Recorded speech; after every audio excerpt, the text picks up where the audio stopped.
Okay, I think it's live streaming. So, hello everybody, welcome back to SCP Acquisition.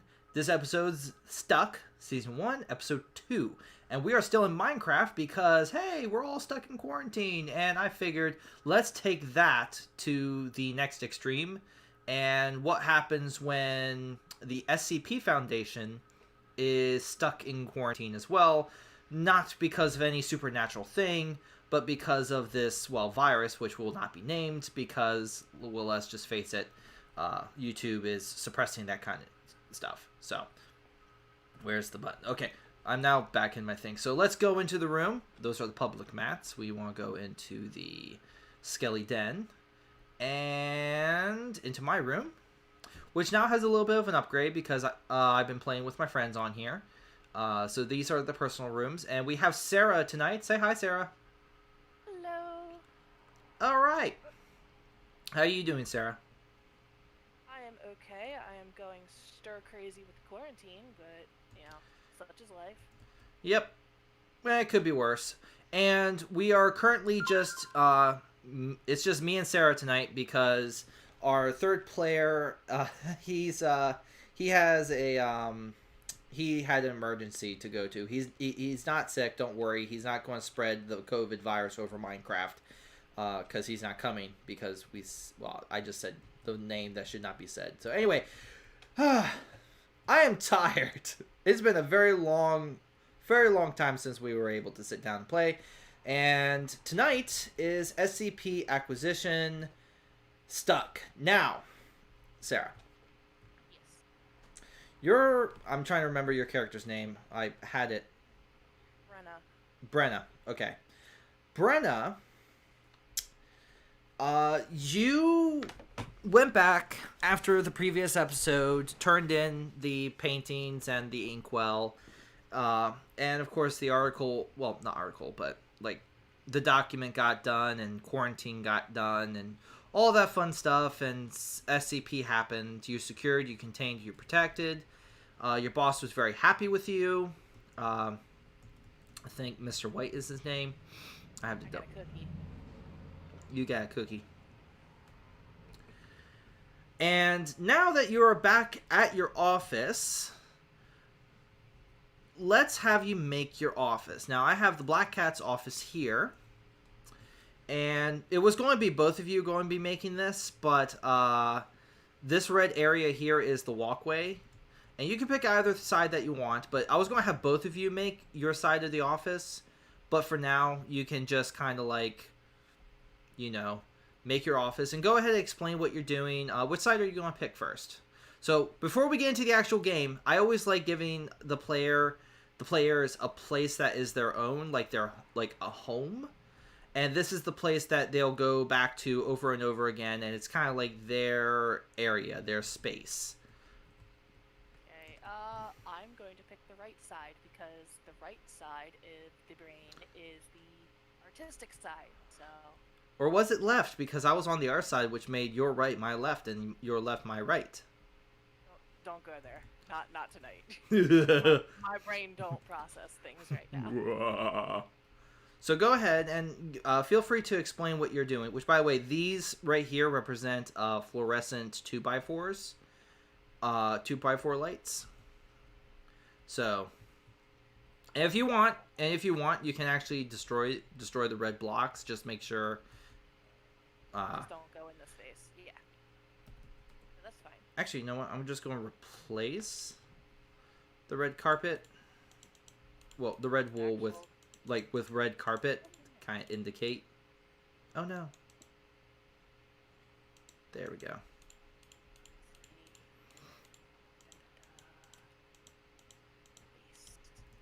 It's a bone. Minecraft is just so difficult with certain things. I wish it was like halfway in between here. I could put a block halfway between blocks, but no. Yeah. No, it just has to be difficult. Well, limitation is all like having limitations in life allow you to overcome and be creative about what you're going to be doing. And in reality, what you said, I think last time was Hero Builder is like, well, Minecraft and Hero Builder kind of go hand in hand. Shut up, phone. They go hand in hand because the idea is you can do anything you want with them, but there are limitations. And the real thing is, even though there are those limitations, you overcome and create something brand new and unique that is your own, even with the base rules. I don't honestly know what I just said, but hey, this is just kind of me. Focused on creative things. Hang on. No, it's fine. Ah! How do I get this thing? Yeah, that's right. Oh. Ah. Aha! So there's your desk. Purple chair because I like purple. I hear traveling merchants outside. You hear what? I hear traveling merchants outside. Not in real life. Or Not in real life. Not in real life. I was starting to worry.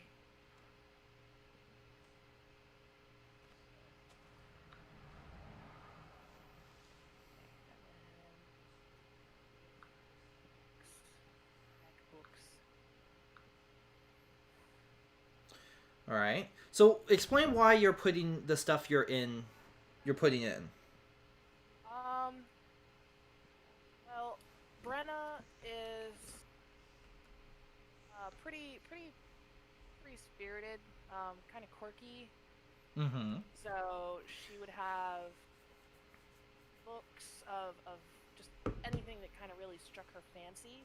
Mm-hmm. Probably a lot of SCP stuff. We're gonna put some weird plant in here. Let's go with this one. It's nice, bright, colorful, and also pretty funky. So.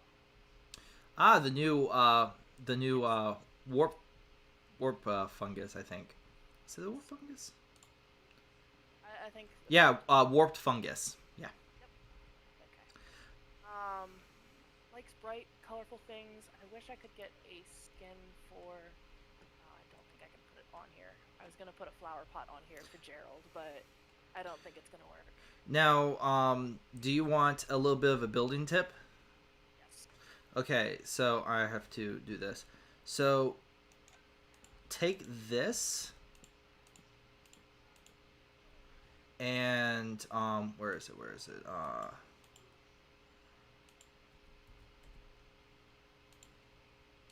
As you can tell, my Minecraft is kind of a little more OG Minecraft.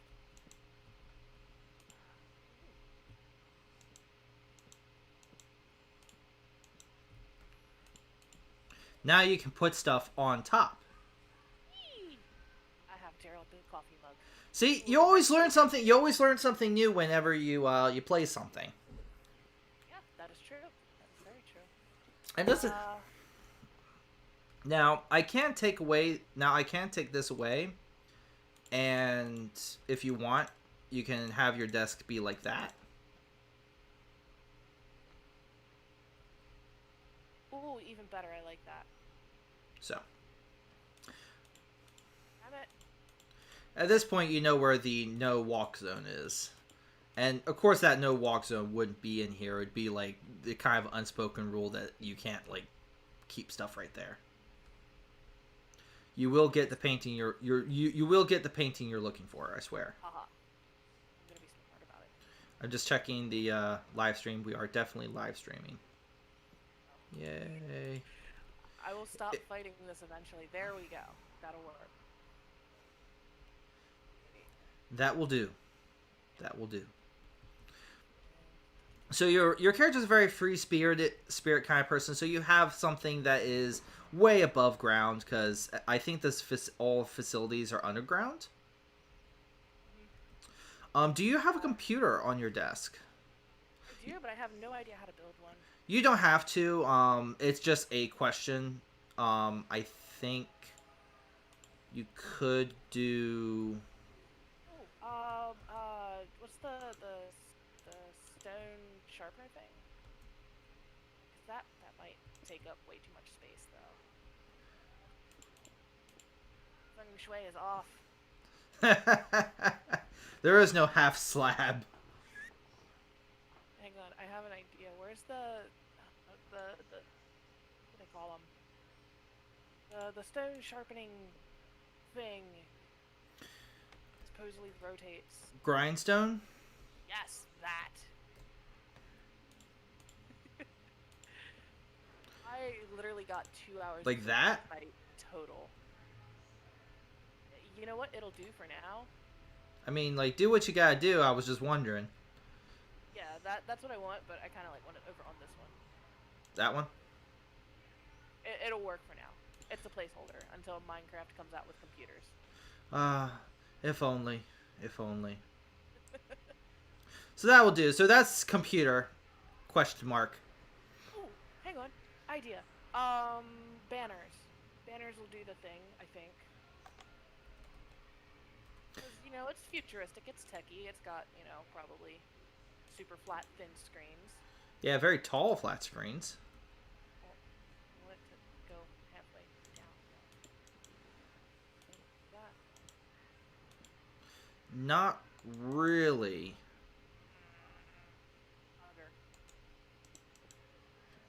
So I guess grindstone for now. And besides, this is...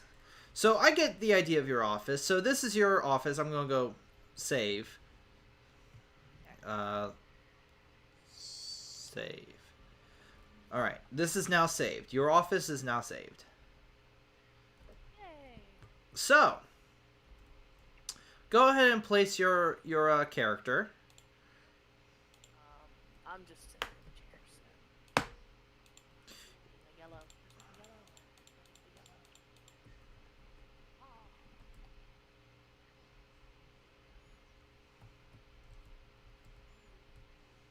And in my chair. Okay, so now the game actually begins. You're currently sitting in your chair, just kind of like, what are you doing as you're sitting in the chair? Which, by the way, just imagine there's an office over here. Just, this is his office, but he's currently not here. He got called on another task. I would say he hasn't had the chance to decorate just yet. He's probably going to be pretty Spartan anyway, but, you know, just empty space for right now, so I'm just staring off into the abyss. Like, oh. Staring off into the white void. Boring being in here by myself. But what are you currently doing? Any kind of work, or are you waiting for more orders? Like, what are you currently doing? Apart from just like looking off into the abyss. I mean, you are a scientist. Yeah, I think I'm going to be just kind of tinkering. I have...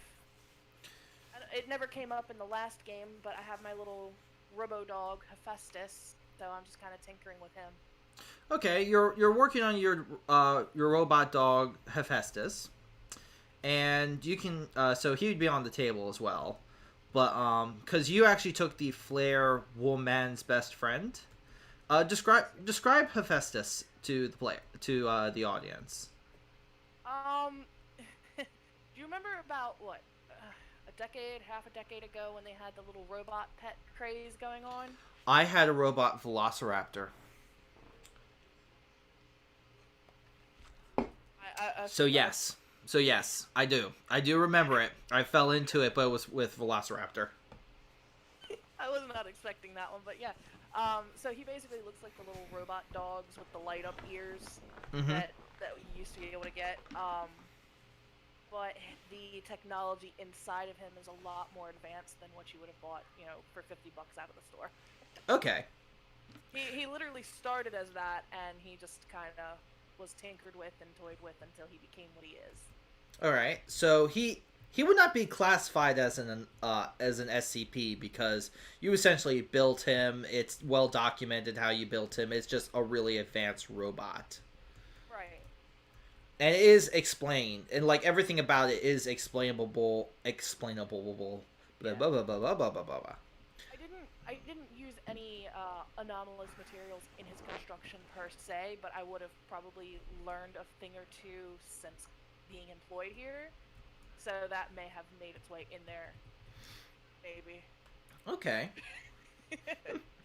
So, as you are working along, you see your boss, Mr. White, with his one gloved hand, walk out, and he looks at you, and he goes, "How is the file reports? How is filing the reports going, or are you working on your dog?" And he raises an eyebrow looking at you. I kind of scratch Hephaestus behind the ear, and I look up at my boss, and I'm just gonna kind of grin sheepishly. As like, I was taking a quick coffee break. Mm-hmm. And, He goes, he goes, "Well, it's not like there's work to be done." Yeah, I'll get right back on that. He nods and he goes, "Excellent." Which, by the way, do you know what is currently happening outside in the world? I haven't checked any feeds or anything, so I'm not quite certain what's going on. He sighs and he goes, "It looks like we are currently quarantined." That's probably not good. He goes, "Apparently a virus got started somewhere, and even though we are the Foundation, we are still human. We do get affected by such things. It's a respiratory virus. You can look it up on your own time. But needless to say, until upper management gives the okay and a test that we can figure out who has it and who's not, everyone is to stay on site until, well, we figure out who's currently affected and get procedures into order." Yes, I've just brought this. I just brought our current circumstance, because how would the Foundation fucking like handle something like this? Gosh. It's a good question. That is actually a very good question. So, although I can kind of see Maxwell having gotten stuck in a different site because of it. Like that's why he's not here. He got quarantined in a different site. yeah, because my guess is, and people who are like more SCP buffs than I am, I know what most people do is correct you, but my guess is that it is a facility and it is like management, and they're used to such things. They probably are handling it like a Keter class SCP, but it's understandable. Things are understanded. It is a virus. They know the virus. They'll probably even have people on it, but they're going to lock down everything and make sure, because you can't contain more dangerous shit when your staff is blowing up a lung. Especially considering we just got back from being in the public. Yep. So we would probably be like the most at risk. In Maryland. Bringing it In Maryland too. So that's the real question: is how would they handle it? I think they would lock down everything, figure out the test, or get tests flown in, and get everything back up and running to make sure that shit doesn't go down. But there is going to be a bit of a lull where people are stuck inside the facilities. Makes sense. So Gonna make me go stir crazy, but makes sense. he nods and he goes, "Now, I will say this. It shouldn't be too long, but until we get more management, maybe take a walk around the site and check some of the containment areas. Just make sure they're okay, that everything is understandable. One last thing. Make sure you put on your respiratory mask. Like, this is a respiratory disease, and we do not want to spread it to other people." He smiles. Yes, sir. He then goes back in to his office, and of course you have a emergency respiratory mask as a Foundation member. It's somewhere in your office. Probably got the good shit too. Yeah, you got the good shit. Like, this is all like they kind of foresaw something like this happening, but like, you know, it being like an SCP. So it's like even better than a normal mask. It's like carbon filtered, molded face mask. Oh yeah, it fits your face perfectly. It The doesn't fog up downs my glasses. No, downside. It does still fog up your glasses because no mask on Earth doesn't not do that because fuck you. It still fogs up your glasses. That's gonna be what kills me. I'm gonna get out there. There's gonna be a breach. I'm not going to be able to see what I'm shooting at, and I'm going to die. Let's say this in combat, actually, anything that uses sight, you're going to take a 1d6 negative. So you're just going to roll a d6 because we don't know when you're taking the breath, and the d6 is kind of like that breath of how fogged up is it at the moment. Right. Okay. So negative 1d6 whenever, basically looking for anything. So I would assume like perception checks, anything like I'm doing for an attack, anything like that. Yes. And at this point, I should say that to the viewers, I have slightly lied to you. Tonight's episode was only this kind of premise of what is they doing, but it's also a fun time to show off we can do anything with Hero Builder. So what we're going to do, and I don't even know what's going to happen, and if Sarah's character gets killed, I am so sorry, Sarah, but the SCP Foundation is a very deadly, horrible place. And I don't know what's currently in here. I don't even know what's in the facility. So I'm going to go over to a random number generator, pick a number between 1 and 5,000, and the SCP articles that get randomly picked, I'm going to put in the description afterwards. But we're going to randomly pick an SCP for you to go take a look at. Now, you're not going to see it, and the viewers aren't going to see it, but I'm going to see it, and I'm going to bring up a containment room for you to go check out. So let me quickly run over to my random number generator, and okay, I don't know what that one is. Now, if it's I will say this, I will re-roll it if it is a building, because the idea is you're stuck inside a quarantine. Fair. Okay, SCP. I got stuck in the door. What is that?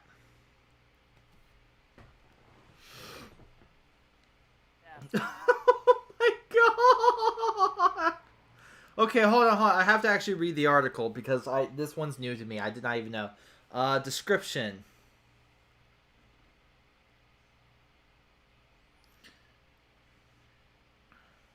Are you there? I'm still here. I'm just quickly reading the actual SCP article. Effective perception of humans observing. Okay.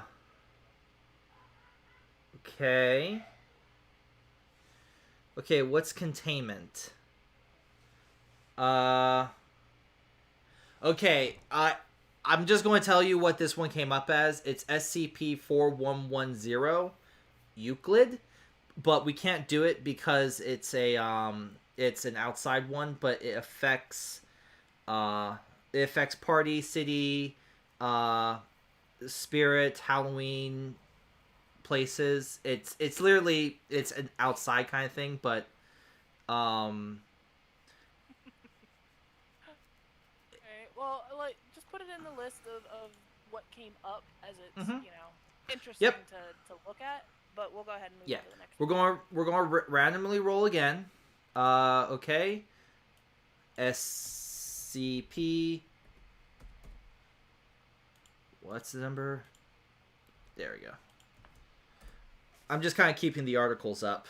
So I open up a new tab. Okay, SCP Foundation. What are you?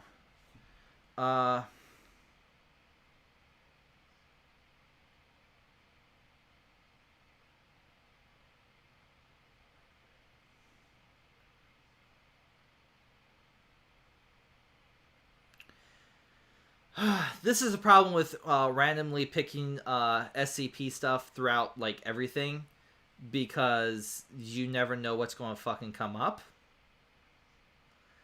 And I am can't do this one. So SCP-3772. It's a safe, and it's it just seems to be it affects people's minds or something. Random number generator. Here we go again. I'm sorry. This is the problem with this. It might come up. I know there's a lot that are in containment. So, okay, SCP. What was the number?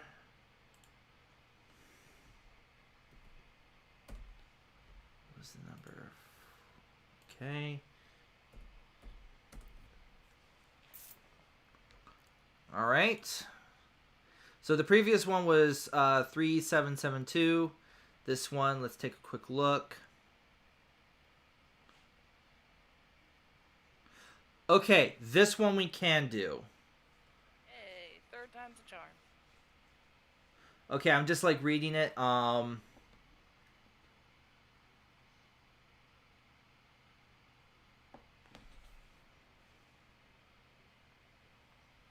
Okay, what is it? Is to be housed inside a standard on Site 67. Have been known to be non-anomalous. To encourage main behavior are to be allowed to engage in combat once weekly during breeding season. Well, let's and if it's something that we Okay. can do, let's go ahead and go. I'm just kind of like quickly reading it, and I'm giving like little tastes and tidbits. So, containment. I'm in the cell. No, you're not. So this is containment, and this is the hallway that you'd be coming up on. Now, there's a scientist here, and this was actually pretty easy, so I'm actually going to cheat a little bit. I'm going to quickly turn this into something else, the floor. Floor is lava. No. Damn.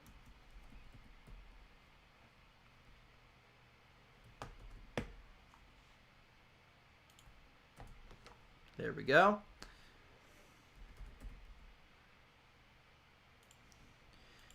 How many are there?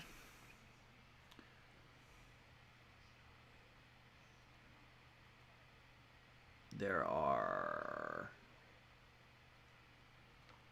Okay.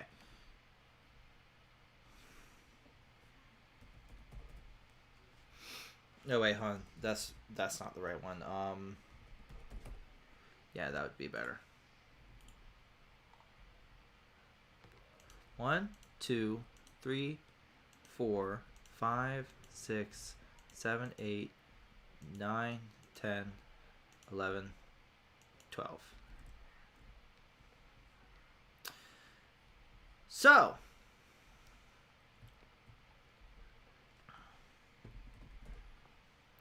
you're walking down the hall, and you come across the containment, one of the containment areas.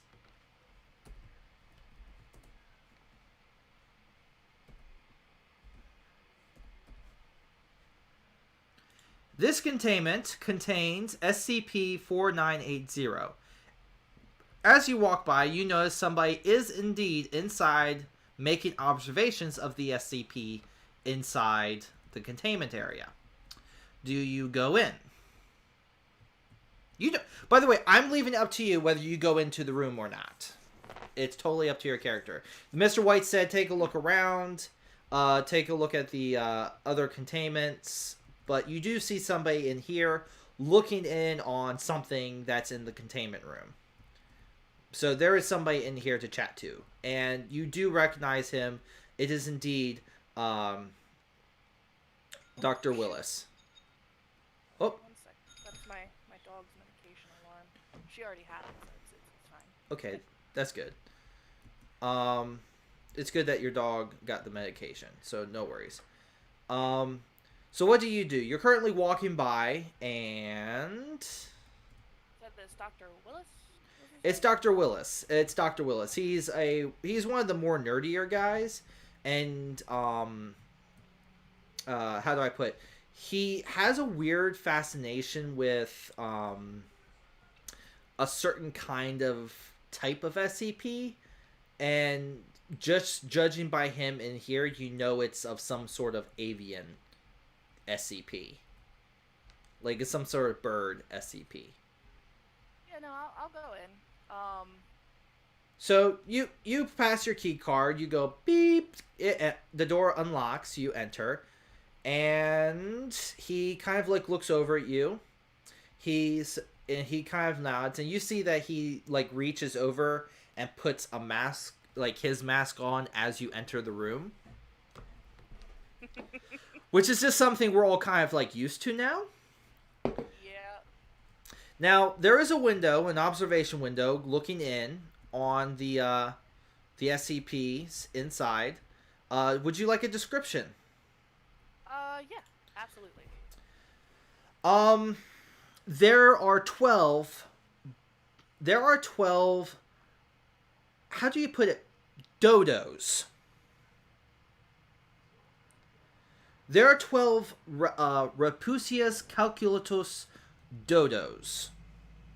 I mean, everybody knows what a dodo is. Right.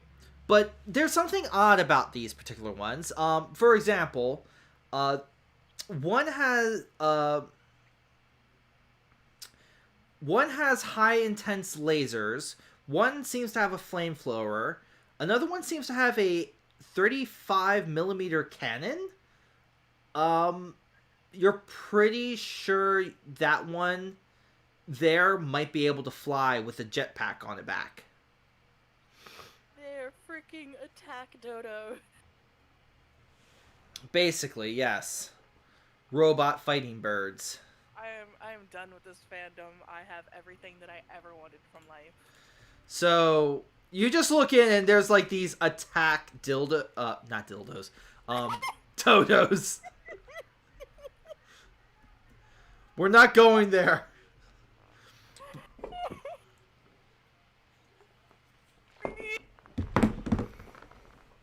So you see these dodos, and you see Dr. Wills look over at you, and he goes, "How's what was your character's name again? I'm so sorry." Brenna Burns. Brenna Burns. Hi, Miss Burns. Hello. All quiet on the Western Front? He looks in and he goes, those dodos are definitely up to something. And you see him stroke his chin, and you suddenly realize he looks awfully lot like the husband in Chicken Run. You don't say. Huh. He goes, those birds are up to something. And you just see the dodos kind of like walking around. The one with like the cannon on its head just kind of like turns, and the cannon like moves, and it surreptitiously shoots this block. Whoop, not that block. This block over here, but it's reinforced, so it just kind of like blasts and goes boom, but doesn't do anything. The pen itself is rather battered up from all the destruction the dodos have inadvertently caused. I just kind of like peer into the glass. I look really hard, and I kind of just mumble, "You might be onto something." Carry on, and I turn around and I leave.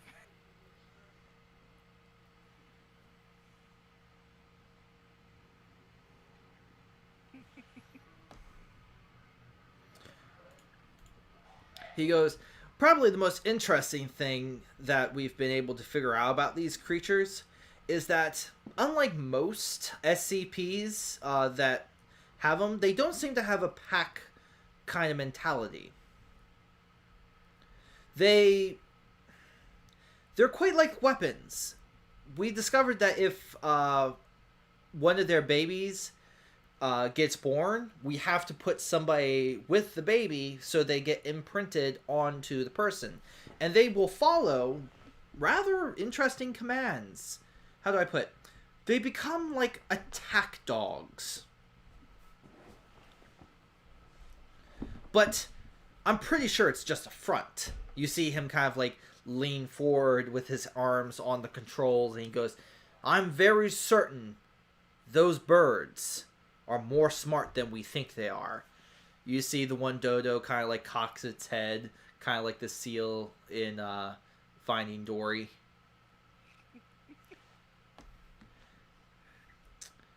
Oh my gosh. Well, I have other containments to check on as per my orders, so I will leave you to this. And Video if anything happens. he says, "Oh, I will. I will." So I just slowly back out. you slowly back out, and we go to another containment room. Now, this is the fun part. I like randomly picking numbers, and a role-playing game like this is really fun. Even though we're not really doing major stuff that is Hero Builder, it's just fun to do a role-playing game that's inside. So let's randomly roll again. What's the number? Okay.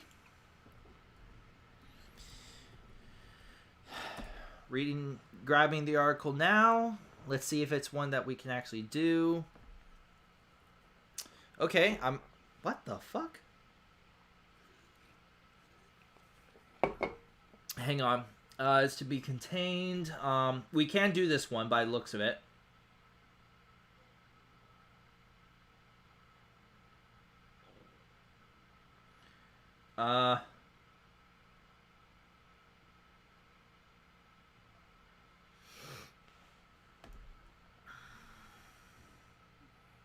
Okay.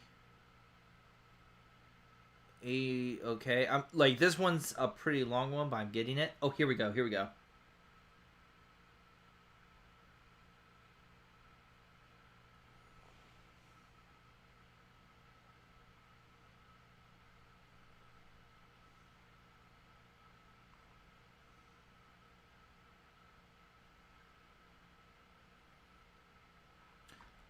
It says it's Euclid, which means it's hard to contain. So hang on, I'm just like quickly reading. Oh, that's why it's hard to contain. Oh, okay, okay. Once again, as you're passing by, you see somebody inside. You also see another person inside who looks to be having quite a bit of a conversation. SCP 3388. Done. So that numbers sound familiar.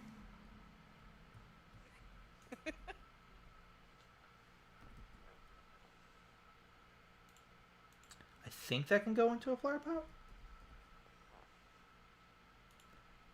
Don't know though. We're about to see. Yes.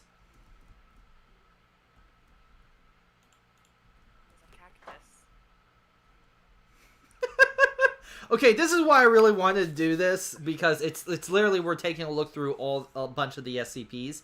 So you're walking by. You look in and you see there is a female. There's a female agent who looks very disgruntled, and a scientist who looks very tuckered out from being. It looks like she's berating him about something.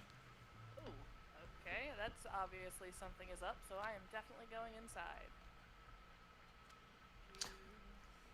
You swipe your card key, go on inside, and as soon as you open the door, you can hear her voice going, "I don't care that it's Euclid. You find a way to have it stop sending me messages." He goes, "I cannot have it stop sending messages, but thank you very much for giving me the transcript between you and the plant.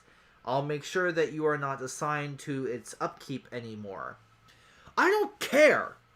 I don't care that it's complaining about stupid things like its water to dirt ratio. And of course, as you enter and you kind of like look through the window, you see it's a cactus. It's, you know what? You're going to make a roll to see what kind of cactus at this point.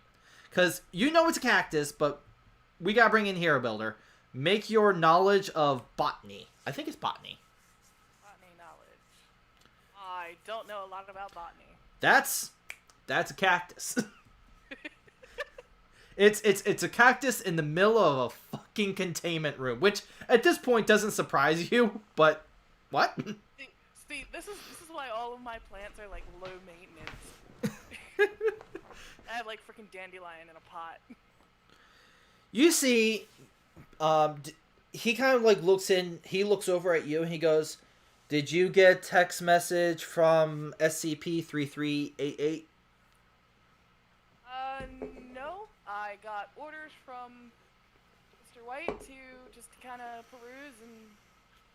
You do know that they do have masks on, both of them. Yeah. I kind of figured that was going to be... Well, I guess probably I shouldn't assume... Knowing my luck, I'll catch corona while I'm walking around. Oh, I'm sorry. I'll catch the virus as I'm walking around. Yeah, you catch that light beer. So, he goes, well, if you haven't had a... Thank you very much for taking a look, but if you don't have a text message from SCP-3388, we really don't need... I really don't have time for the talk right now. I have to now have a new researcher. He looks at the woman who is just fuming. Have a new researcher come in and do maintenance. She goes, good, because I'm not going near that thing anymore. It always complains and complains and complains. Says it's some elder god. I don't care. Do you inquire into the SCP, or do you just kind of go, okay? I'm gonna just kind of let that one be, but as I'm walking out, I'm just gonna mumble under my breath. It's just like, cactus isn't the only thing complaining. Let's see if she heard you. As the door closes, she goes, what'd she just say? I double time it down the hall. You double time it down the hall. Now, as for you guys watching at home, feel free to look up these SCPs and learn more about them, because like reading through this cactus, this one's really freaking interesting. So it texts like, do you want to know, Sarah? I can kind of like paraphrase. Like, I think I can kind of infer, but please do continue. I think it's the reason it's Euclid is not the fact that the plant can escape, is because it sends out texts to people. And it seems to complain a lot. It's marketable. That's really... I'm not gonna lie. I like this SCP. This was a fun random one. So I'm going to do the random one again. So I'm going to reset the containment. I have, in real life, a brown thumb. I cannot keep potted plants alive to save my life. I literally have to plant them in the ground and forget about them to even have a hope that they grow. I would love to have this cactus. Oh, God. Okay. Tell me what you need. Tell me what you need. I'll do anything for you. Okay. I don't... On it, R&D. What the hell? In a Foundation... Oh, it's a web one. So just to kind of say, it was SCP-4457, and it's some sort of phenomenon in Yolo County, CA. And it's about, like, upgrading your organs. Like, it's some weird thing. I don't think we're going to touch this, because this one is, like, it's an article that's so freaking long. So, we're just going to walk away from that one. So, SCP-4457, we're just going to leave that one be, because it requires surgery, and it seems to only occur in one place. So... On to the next, then. Next one.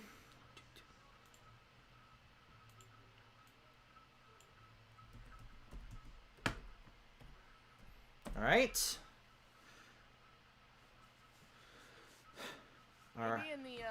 Maybe in like future games where you run with the random number generator, you can go through and pick out, couple dozen, maybe 100 viable SCPs, and then use the random number generator to generate that number corresponding to an SCP slot. Might make things go a little faster. True. Yeah, because I think you're right, because I literally just brought up a building, SCP-2257. It's a building. Yeah. Generate. Although I will say this, it does make it more authentic, because it's not like I'm bullshitting. It's like I'm actually randomly throwing up these numbers and seeing what comes up. Yeah. I like that it's authentic. I just think that, for brevity's sake. And the only reason we're really doing it this week is because we're doing this week to kind of show off like all the SCPs, but this is kind of like a lull. And it's going to be more story. It's going to be like, I think, one more SCP. So don't worry. We're just kind of taking a look around, but I do have a little bit of a story that's going to happen. Basically touring the Hall of Justice League thing. Wow, I just butchered that. Don't mind me. Okay, we can do this one by looks fit.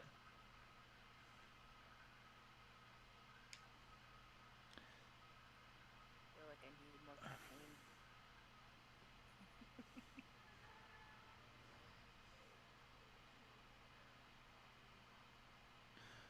You know what? We just got one.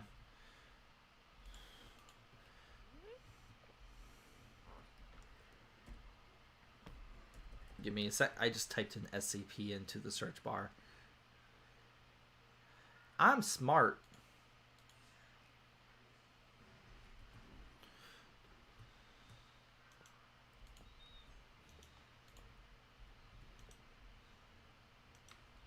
That's a bird cage with an owl in it.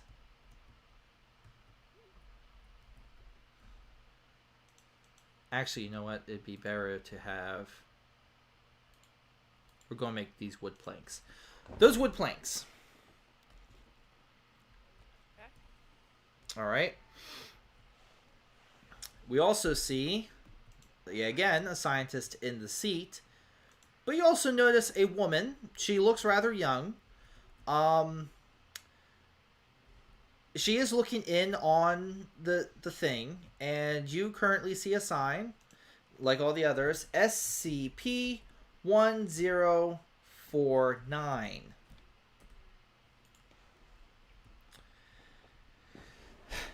Do you go in? Of course. Yeah, absolutely. So you blink your card key, you go in, and you see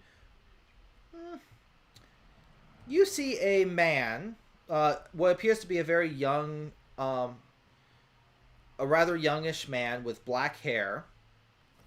And you see him with you just see him kind of like standing there as the scientist kind of like looks over, and he puts his lips up to his fingers for you to be quiet.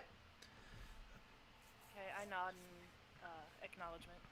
He looks back, and both scientists look back, and you see the man in orange overalls. Yep, he is what appears to be D-class. He starts making his way towards the cage.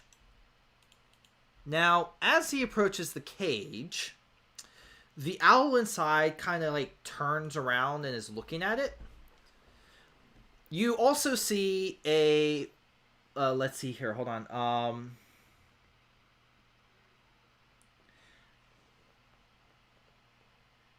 Let's see. Okay.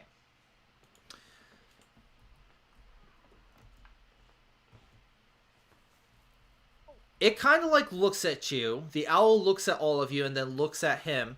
You then hear the guy in the orange overalls goes, "Oh no, I don't think it's going to do anything." Mr. The scientist leans in and goes, "Mr. Connor, just go and tap the owl on the beak." Are you sure about that? I don't know. I don't think it will work. Do I really have to do it? Mr. Connor, please go tap the owl on the beak. You see Mr. Connor sigh. He goes over, taps the owl on the beak, and you're pretty sure you were watching, but one moment Mr. Connor is standing there, and then the next moment he's nothing but a pile of gelatin on the floor. Yummy. Not just gelatin, like it looks like his skeleton's been removed. And it's like you blinked and it's gone. It just went. And you hear the scientist go, 2 seconds later, you see Connor suddenly reappear.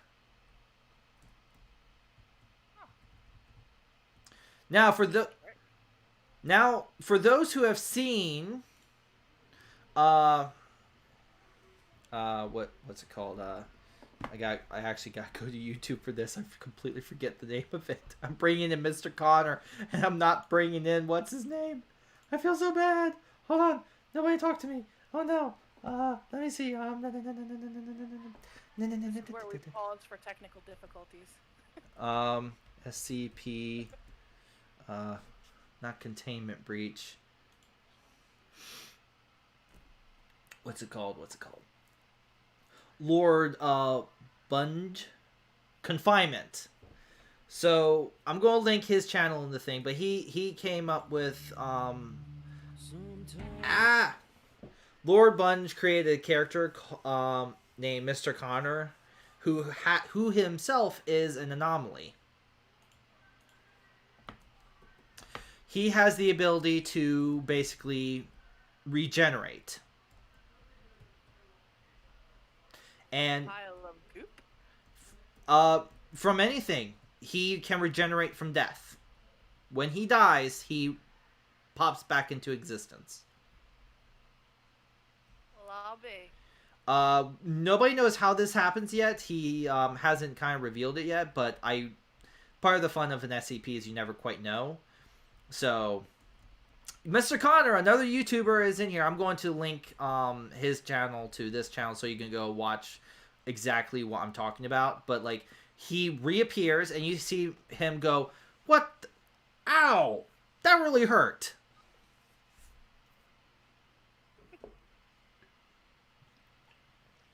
And you hear the scientist go, every single time we try to watch it, and the cameras blink out, it blinks out. I'm pretty sure this SCP has some sort of control over, like, magnetic waves. The woman that's standing next to him goes, I don't know. She leans over and she kind of like she presses the button and she goes, Connor, what exactly happened? Well, my brain got kind of jellified there for a second. And next moment, poof.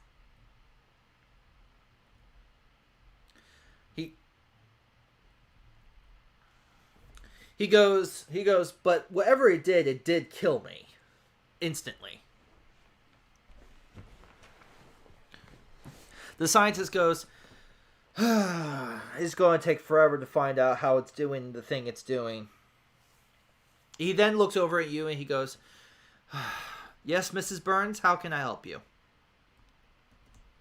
Oh, Mr. White just sent me around to check on containment procedures and see how everything was going, so don't mind me. He nods and he then looks in at Mr. Connors and he goes, thank you, Mr. Connors. Test is now over. Mr. Connors kind of like nods and he goes, okay. And you just kind of see him like nonchalantly walk over. Like, it's like the most not like professionalism you've ever seen. But he just like nonchalantly walks over to the door and comes out. And then walks over to you guys and he goes, oh, who's she? and he points at you. Nice to meet you. I'm Mrs. Burns. Or Miss Burns. Sorry. What what happened? I don't think I haven't met you, so this is. You see the male scientist lean back and he goes, "Oh, you haven't met Connor yet?" No, I'm still relatively new to this particular facility, so I haven't had the pleasure. You see Connor just kind of like he's itching his nose as he's like looking at you, and he goes, I kind of like regenerate after I die. Kind of my gimmick." Huh. You That would be handy? He goes, "Oh, yes. Dying constantly in the name of science is always fun." You can tell he's very sarcastic about that. You have my sympathy. He nods and he goes, "Well, this is all I was supposed to do today. I was going to go to the cafeteria." Okay. I step aside. Pass. He nods at you as he walks by and he says, "It was nice meeting you." He opens the door and then walks out and goes down the hall. Okay.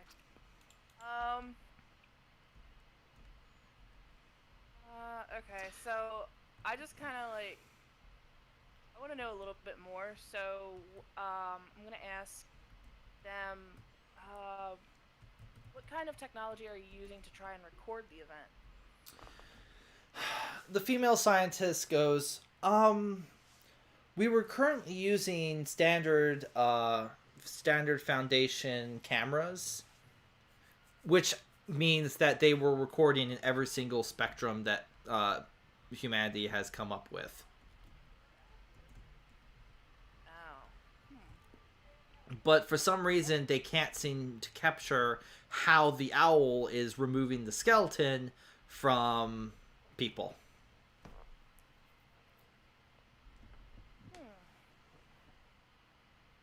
Well, looks like we'll have to come up with a new spectrum to record it, I guess.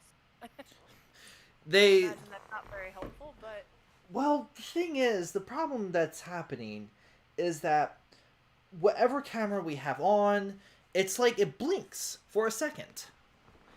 We cannot record it because the camera blinks. We blink. voluntary?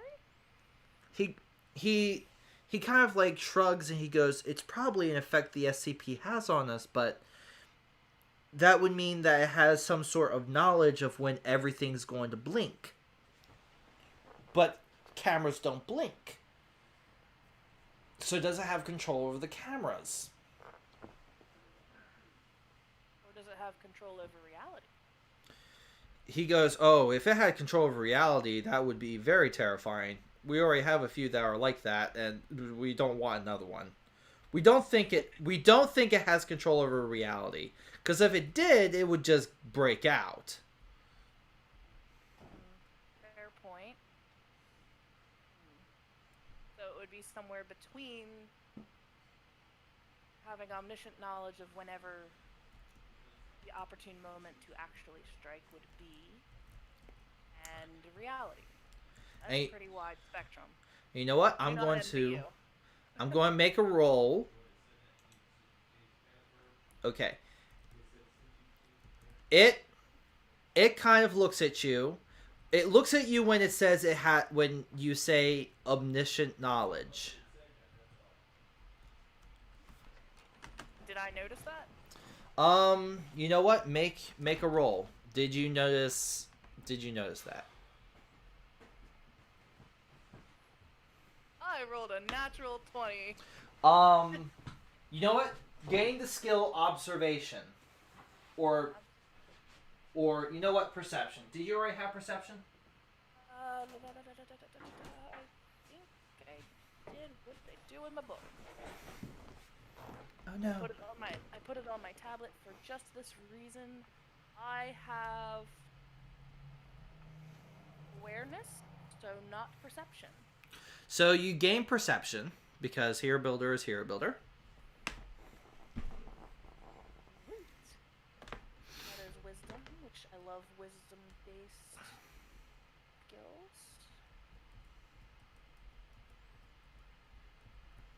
Okay. It's in my book. Excellent. You gain perception. It did look at you when you did notice. It did look at you when you said omniscient. Okay. I point at the bird and it's like, look there. It's looked at me when I said omniscient.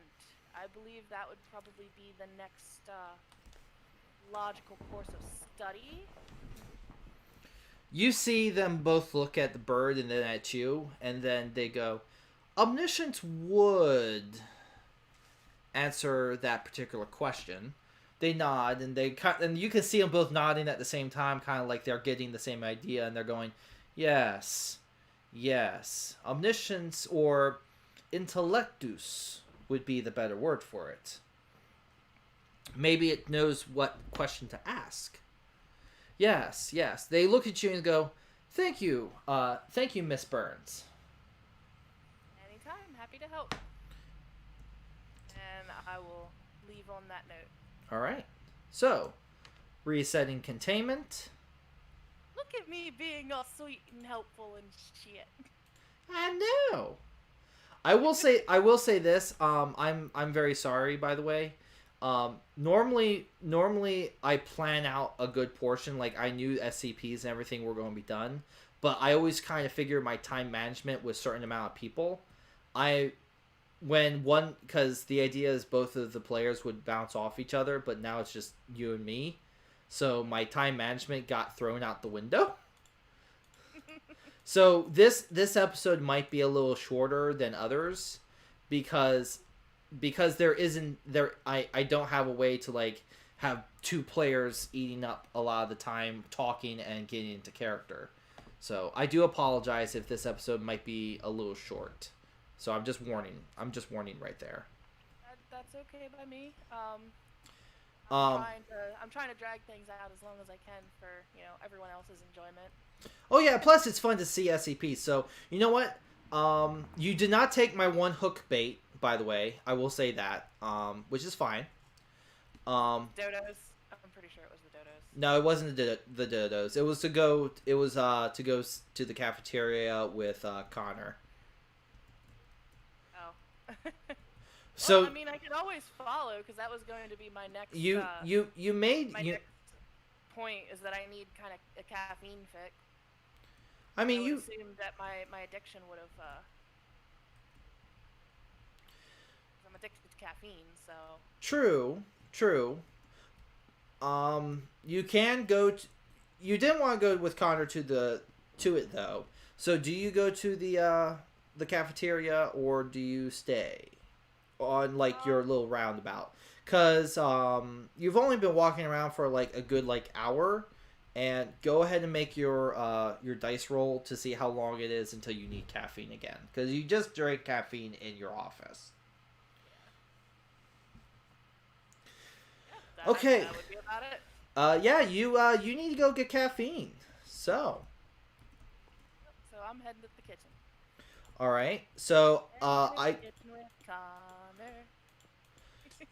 So while I'm making the kitchen, or you know what, I'm not going to make the kitchen. It'll just take too long. Besides, we're going to do some more containments. But you guys go to the kitchen, and as you're walking, you do see. We're actually just going to do it out here. Where is it? There it is. As you're walking along, you see Connor walking up the way. Do you go to intercept him? Yeah, I'll go to catch up. All right. You go to catch up, and give me 1 second. I have to go use the restroom, but I'll be right back. That'll give me a chance to get coffee at IRL. So. All right. We're going to take a short 2-minute break, so we'll be right back.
Okay, I personally am back, so I'm just going to quickly throw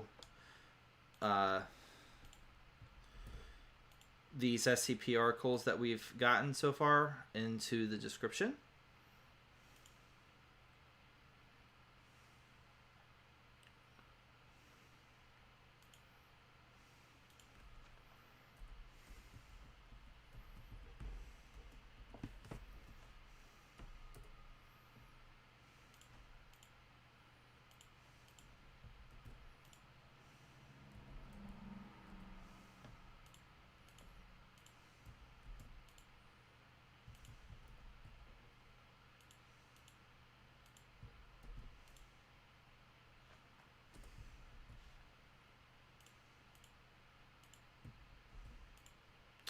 Just quickly throwing the SCP articles in here.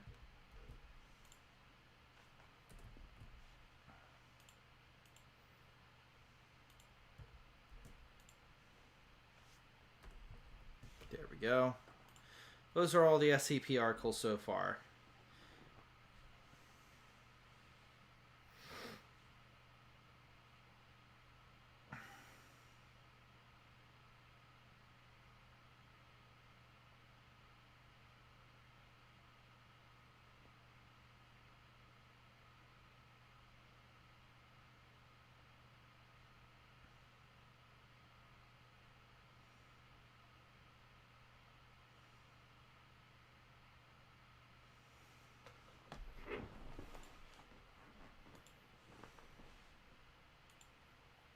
So we're just waiting for Sarah to get back at this point, but we hope that you are enjoying your time so far. We're going to grab another SCP quickly. All right. P.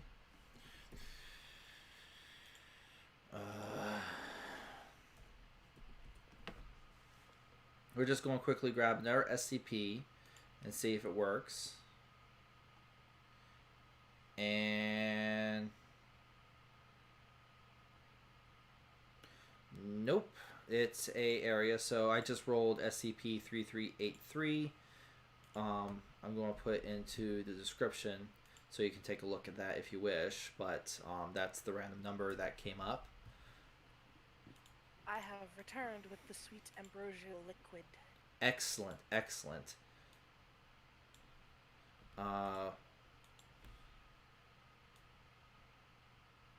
What was it? It was 6. Okay.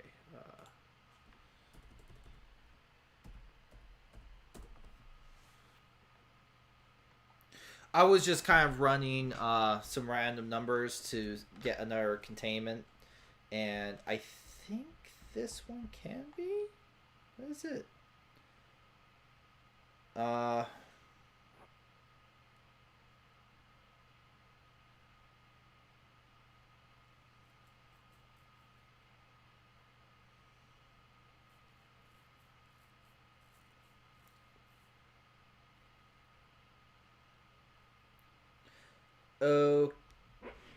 Okay. This one might be very dangerous, but it is something that can be contained. So. Ooh, fun! I was hoping to get into some danger. I mean, hey, I have the temporary. What was it? Champion level up. Yep. Now? I gave you the champion role for this game because you're all alone. I wouldn't mind testing out the mechanics of like actually playing that if it comes around to it. Oh yeah, no, this game's completely out, so that thing does help in combat. So you're currently passing by SCP-689's containment. You notice that it's dark inside.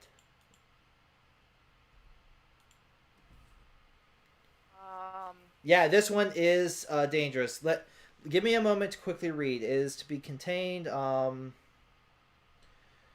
be.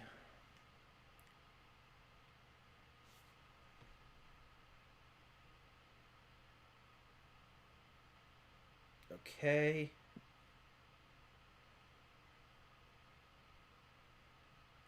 look into...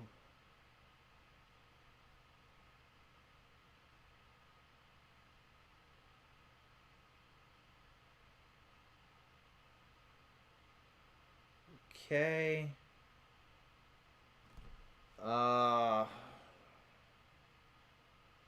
Okay, any level 1...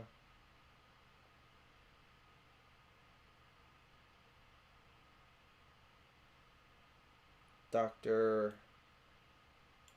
Okay, at least 7 days in advance. Okay.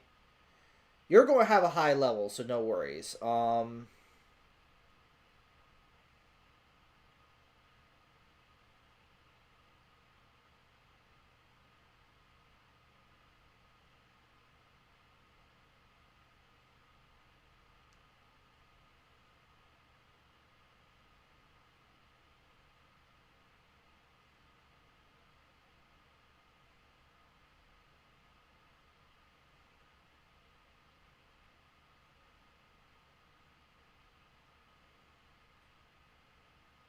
Oh my god, I might just have killed you.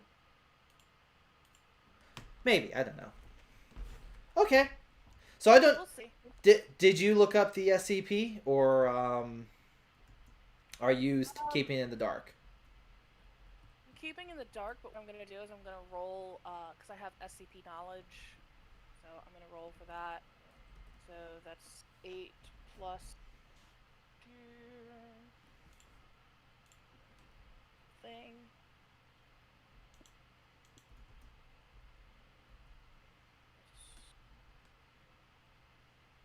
12. Not great, but do I know what this SCP is? 9, roll a 12. You know for a fact that maybe, definitely maybe, I don't know, dark very bad. You know that this is a visual kind of SCP, and there should always be light inside there.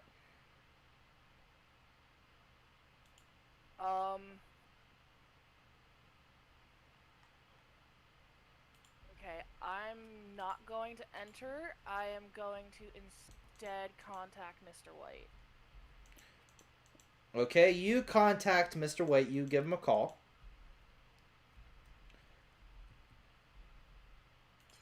And I tell him 689 is dark. You hear a phone ring. Let's see if he picks up.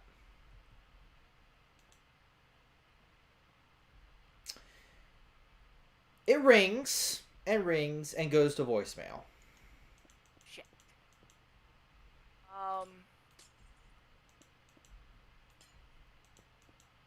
Okay, I look at Connor and He looks at you and he goes, "What's wrong?" this is not good. 689 should not be dark. He looks at you, looks at the containment, and he goes, 689. Which one was that? I always get them all confused. There's so many. He draws a blank. He goes, I don't remember SCP. I don't remember this particular anomaly. They probably did have me get killed by it, though. I always remember the ones that kill me. Now, I'm only showing you the lights, but take it for granted that all of them are dark except for this one right here. This is the only one that's currently on. I'm just showing you that this is supposed to be very well lit. Okay, Actually, you know what? I'm actually going to... I'm just going... That'll work. I can... You can guess. Yeah. I'm gonna call... Because I don't know if containment has been completely breached yet, because I'm not entirely aware of it. But what I'm gonna do is...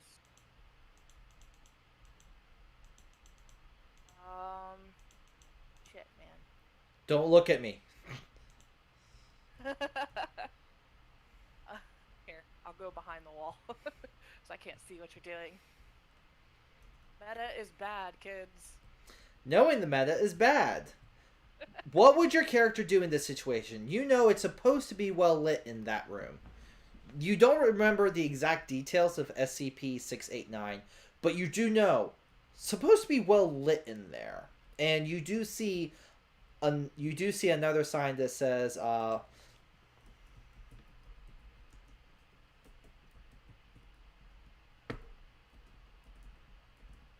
don't know how to spell access. ACCESS.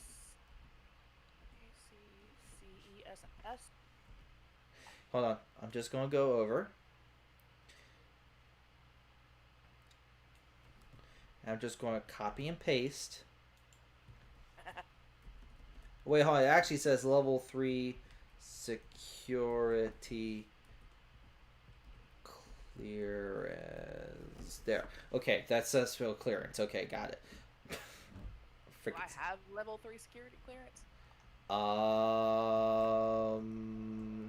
Connor technically doesn't. And neither do you. Neither of you have security clearance to go into that room.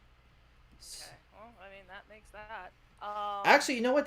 That's pretty dumb. Why wouldn't you have? No, you have it. Connor doesn't have it. That was the rule for Connor. You would have it because you're a black cat. You go and find anomalies. Right. Shit. I'm gonna try. Is there anyone else that I can call other than Mr. White? I mean, you can call the task force on site. Yeah, I'm gonna call the on-sites and because if I go in and die, I'm going to be help to nobody. That's very smart thinking. That's very smart thinking. You also notice Connor doesn't have a mask. Like at some this random point, you do notice he doesn't have this mask on. I kind of shoot him like a look. And he goes, "What?" Do you realize there's a virus going around, right? He looks at the door with the lights, and he goes, "I don't think that's kind of important right now." Fair point. And I guess are we just waiting for on-site to get here? Okay, you call the task force, and the task force guy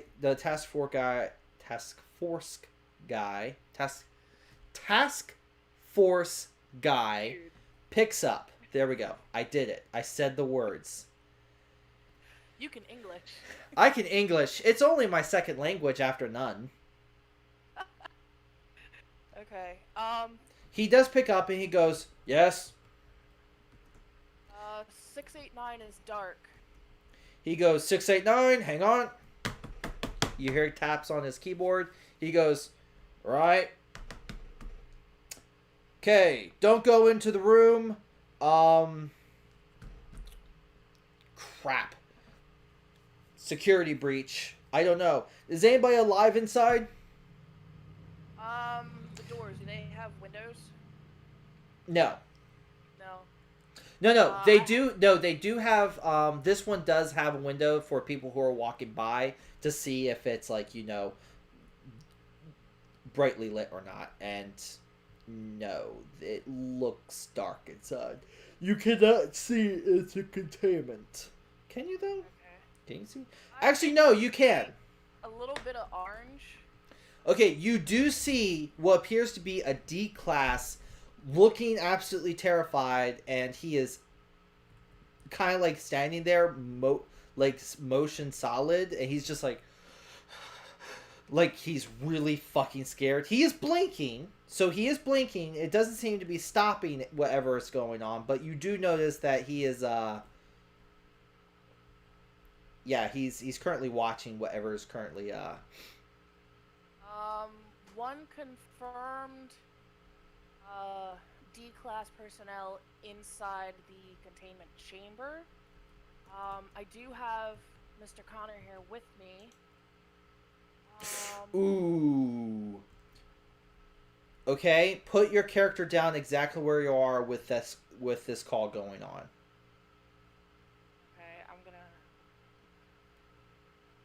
can't be the other one because of the sign, but I'm pressed right up against the wall. Okay. I'm going to give you an option. Okay. Alright.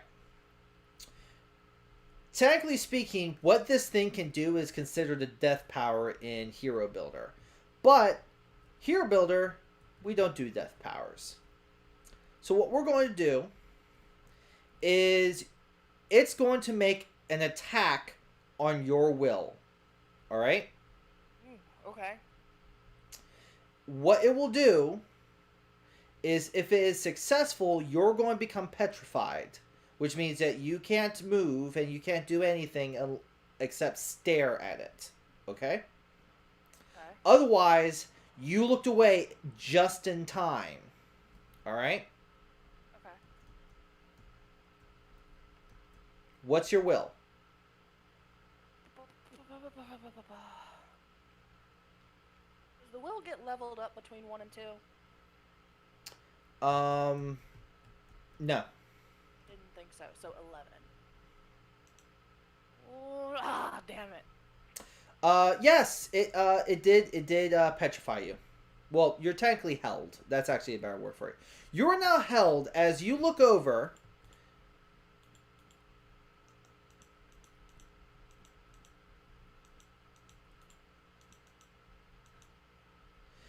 As a statue, and I should clarify what the statue looks like. It appears to be a small green soapstone statue. Is carved in the semblance of what appears to be a unknown deity of the underworld. A seated skeletal figure with hands clasped over knees. That's just where it was found. Okay. You are now looking at this statue. It is pretty terrifying. Do you relay to the task force that you are now looking at a statue? Well, it appeared, and you can see the orange got turned into red, and blood is just everywhere as it lands on its head. As on the D-class's head.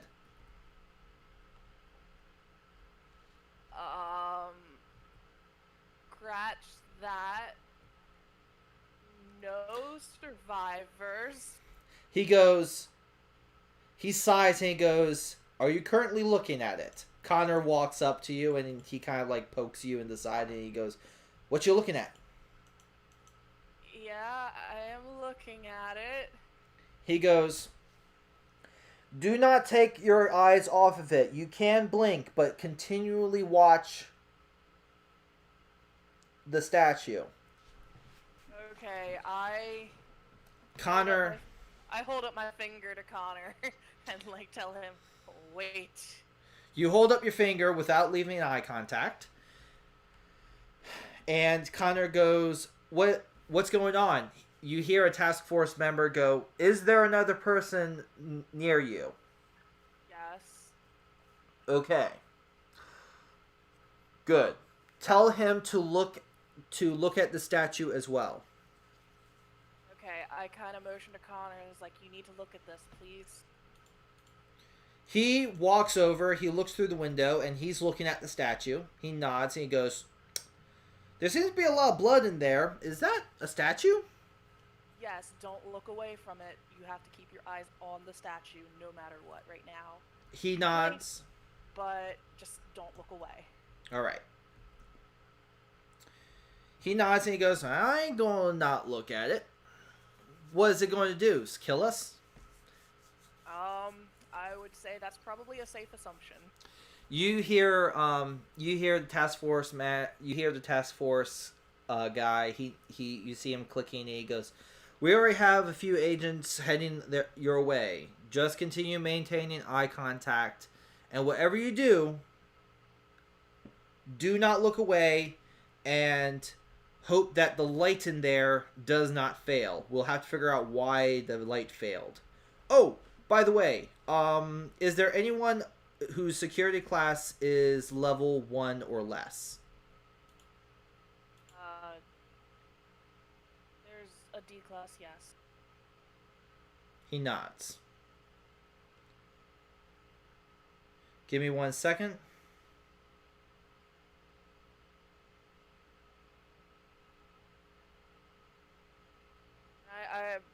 While you're taking that second, I put my hand on Connor's shoulder and I'm like, I am so sorry I got you roped up into this.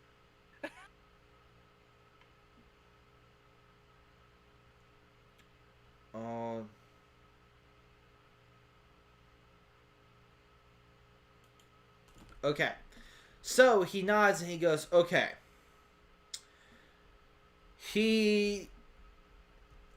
Time passes on and you see 2 task force members. We're actually going to make them black wool. You see, not 2, you see 4 task force members come up behind, well, you don't see them, you hear them. I was about to say, I hear them. They come up, they have their guns raised, and they go, whatever you do, keep your eyes on the target. You got it. The one says, oh crap, it's Connor. Connor kind of like nods, and you see that he's actually being very like professional at this point, because people's lives are on the line. Other people's lives are on the line. He's actually very humanitarian. So. What a good guy.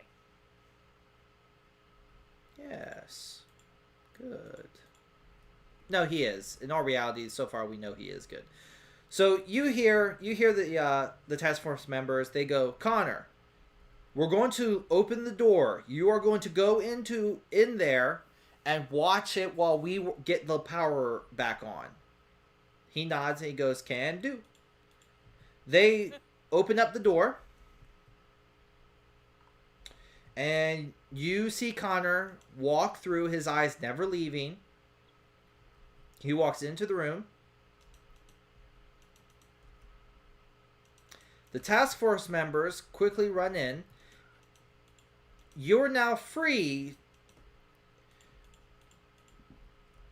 They run in, and you now see they take up a diagonal look at the statue. They go into the room. The other 2 run in, and they seem to be... This bookcase, by the way, is not a bookcase here. It is a power generator. They seem to be working on it. The one... You then see Connor also go into the room and is looking at the statue. And he goes, very interesting little statue. You're free... you don't get any direction, but what do you do? Do you go inside? Or do you continue watching from the door? Sugar, honey, iced tea. You wanna know what's funny? What? When I leveled up, I got a new skill, and I took repair. So I'm going in. Okay, you go in. You hear the one task force manager. You hear the one task force guy. He goes, "You cannot look. You can look away now. Help it. Do you have any ideas of how to get this generator up and running?" Well, let's take a look, and I'm gonna roll repair. Okay. Natural 20. That makes it 24 total. Hey.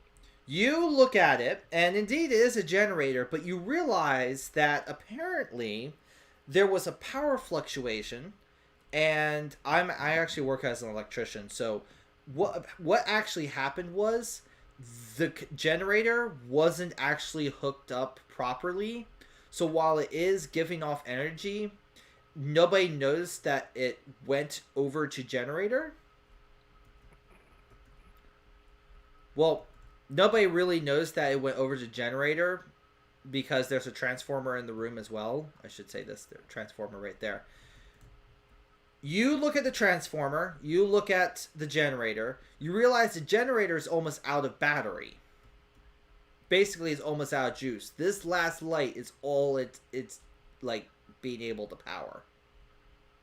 So you realize that you have to turn the generator back onto the foundation power grid, which is a simple few switch checks, which are right next to it. Okay. So describe what you do. You essentially turn the power back on, but describe how you do it. I get you watch my face like they watch my face light up with the aha moment, and Uh-huh. I kind of shoo them out of the way, and I start flicking switches like a mad woman. You start flicking switches. And as you flick switches and get the power going in the right direction, which essentially is, by the way, just a simple switch. It's probably like 2 switches. You turn the generator back off, and the lights flick all the way back on. And since I got a nat 20, can I like optimize like the generator? Like that's why I was flipping the extra switches for. I was just optimizing the power outputs and everything. So, speaking as an electrician, as much as I really want to say you can do that, there's no way you can actually optimize power. Aww. I know. But that's my electrical knowledge going. That's just kind of baloney. I'm sorry. It's fun, it's cool, but I'm sorry. It's just not possible.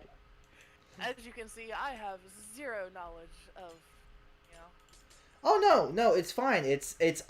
Electrical work is my day job, so I know more about electrical stuff than the average person. So no worries. And by average person, I mean just like every day, like you walk around and just ask people on the street kind of deal. So anyway, what was I saying? Oh yeah, the lights flicker back on, and you hear the task force manager. He goes, "Excellent, good job." I give like a snappy salute, like ha. You then see you see the one go into the room as well, and he takes up another caddy corner, uh, looking at the statue. You see Connor kind of like walk back out. Oops, I turned off the light. He walks back out and he goes, "Interesting statue."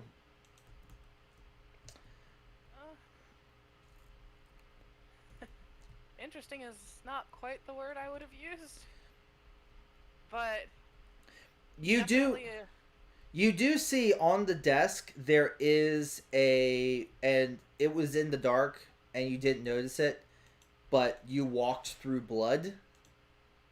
Your shoes are now bloody. Aww. It appears that somebody got crushed right there too. Well, we're gonna have to figure out who was on duty in here.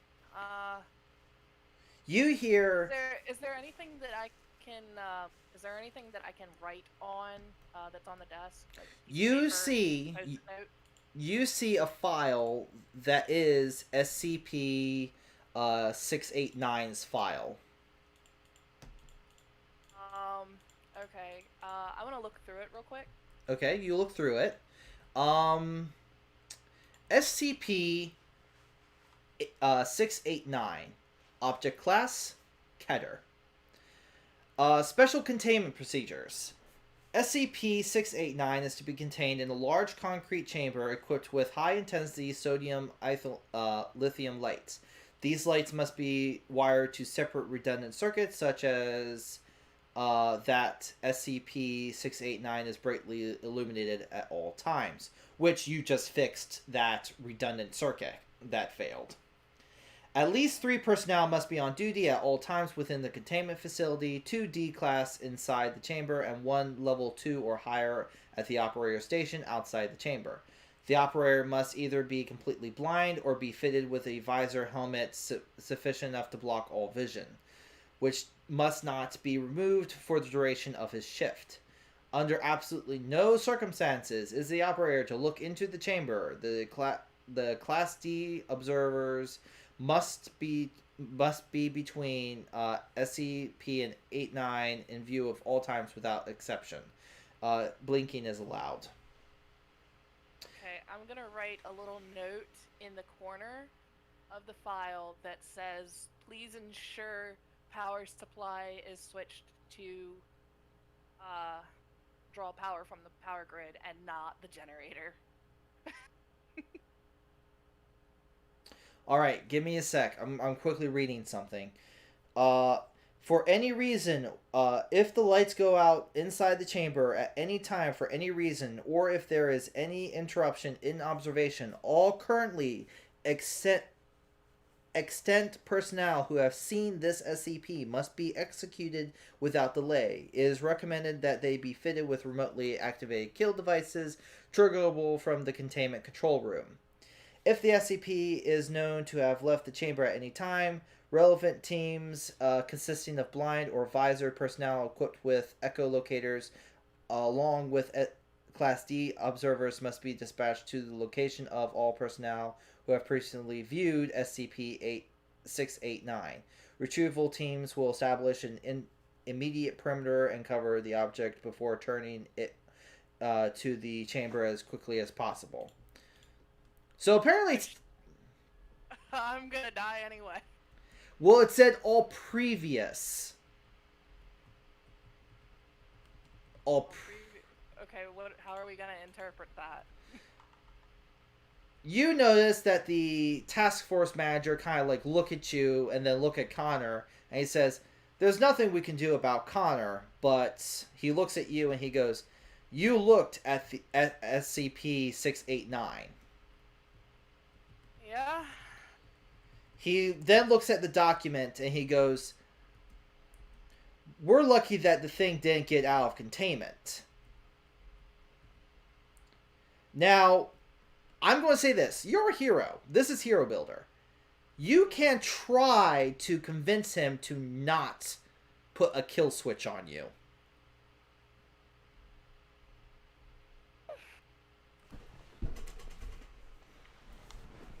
See, I'm gonna pause this real quick. This is why I love games like this. Because I legitimately, my heart is racing. I am fully invested. Let's go. So I'm going to look at the document.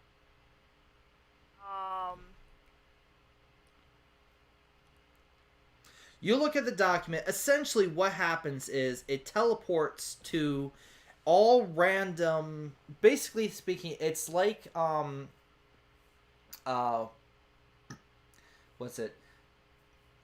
Essentially, what it does is when it's not observed, it quickly teleports to all the people that has seen it, and kills them. This, of course, means that if somebody has seen them and they are off-site, then it teleports out to them. Now, as long as it is observed, it doesn't go anywhere. So the reason for the kill switch is to make sure that no matter if the lights go out and it has left containment, then they're able to make sure they can kill all other people who have seen it so it doesn't leave the facility.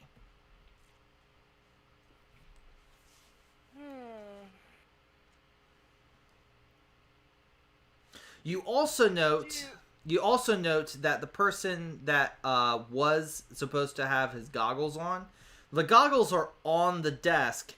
He apparently took them off. Oh, Jesus. And the power went out. So okay. So I've fixed the power grid issue. Normal containment procedures state that there are D-class personnel always in the containment cell. There were two. There appears to have been two that were inside the containment cell, but does the file say anything about amnestics not having any effect? If I were to forget that I saw it. Request to stay. Any level 1 or below personnel who have seen it as a result of containment breach are to be terminated immediately. Higher clearance personnel will be temporarily retained, but in the event of another containment failure, are to be terminated. Let's see. Addendum. Proposed experiment with 682. So I now have to link that one because it is inside this document. What's 682? Oh, object class. Oh, 682, the reptile that never freaking dies. Yeah, this is 689. 689 was it was supposed. The idea was to basically kill 682, and 682 just kind of like went. As he always does. Well, no, it's a proposed experiment, so they haven't actually done it yet. So, but the thing is that it doesn't talk about anything about amnestics. It just says whoever's seen it. Okay. So that's going to be the crux of my argument then. So I'm gonna look at the captain, at the on-site, and I'm going to just get this big shitting grin on my face, and I'm gonna be like, "This is perfect." He goes, why? He goes, why? Well, I certainly don't have a death wish, but nothing in the file has stated any use of amnestics for a situation such as this. Obviously, Connor has seen it. Connor can't die.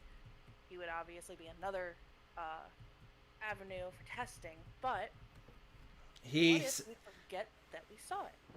What effect would that have on this power? He looks at you, and he nods. He looks at you, he nods, and he goes, and he kind of like holds up his hand, and he goes, "Wait for an egghead to care." You're going to have to make a roll to kind of overcome him. Because his job, he's a grunt. His job is to not listen and follow the orders. So Right. you have to wait for you either have to overcome him or get an egghead in here. Okay, so basically I'm going to look at him and be like, would you kill such a valuable specimen? And I have diplomacy for situations such as this, which makes it a 14. Okay, what are you trying to achieve with your roll? Basically, we're already quarantined on site. I can't leave, so there's no opportunity for it to reach the site's containment. So it will still be contained in the site should anything happen. I can be given amnestics to forget that I saw the statue, to see if this is a worthwhile test. And I'm going to throw in the fact that I'm going to actually pull out my phone and contact Mr. White, send him a text message to see if he'll come down to this particular containment cell. Okay. Which, by the way, I should...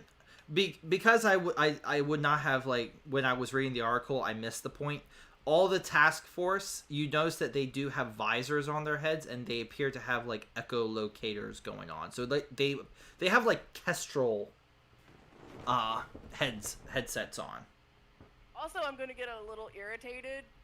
So you can't actually, like, see him. And you can't bat your eyes at him because he can't see you. Yeah, no, I'm not bothering to bat my eyes, but I am a little irritated that someone asked me if there was anyone alive in the thing. Because basically, I was baited into looking. You were baited. You were totally baited into looking. Maybe that's something to yell at somebody for. But he nods at you, and you make the call to Mr. White. He goes, "I heard about the containment breach." Yeah, I got myself into a bit of trouble. He goes, "Did you look at SCP 689?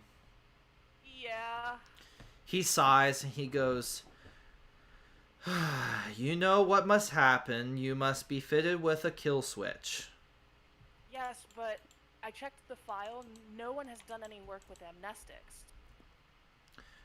He pauses.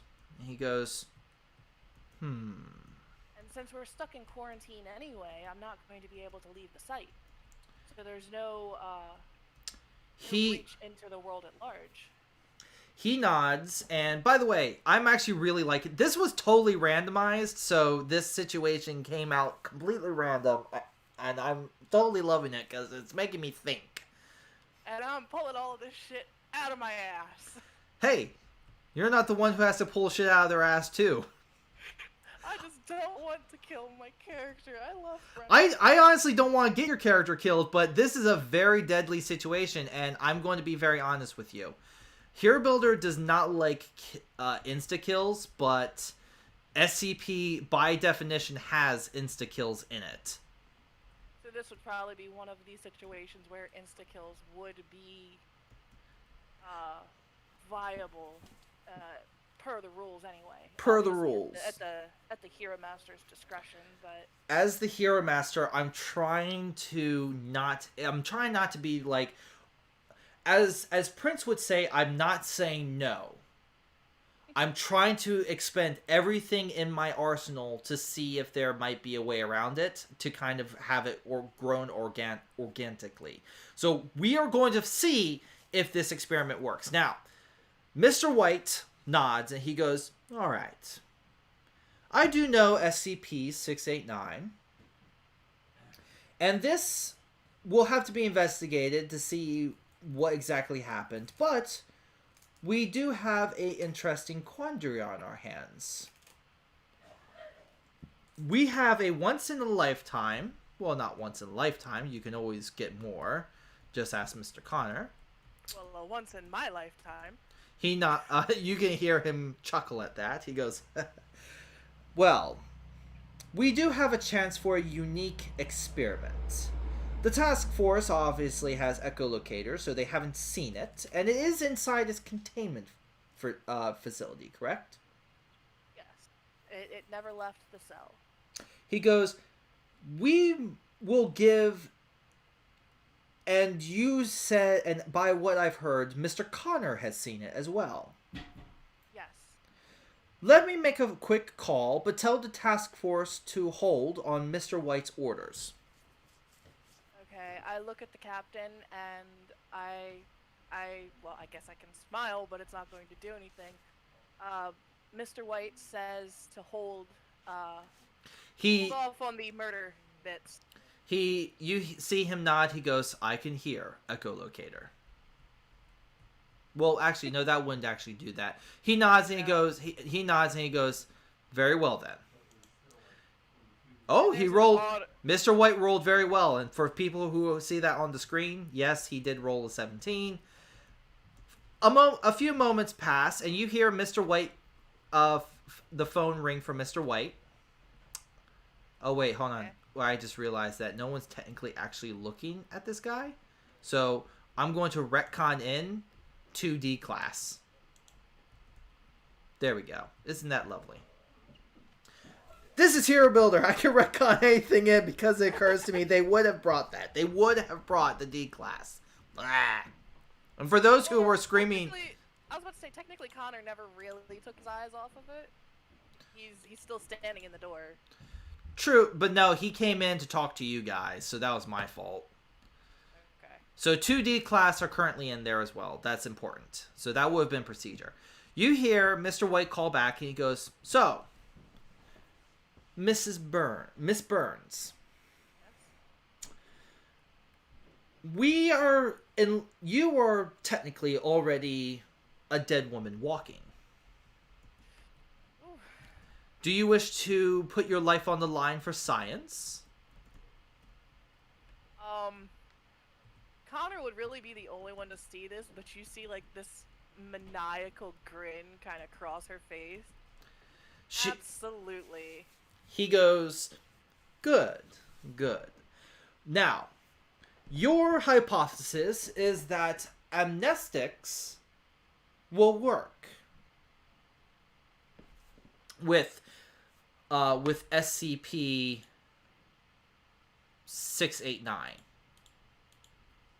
That is your hypothesis?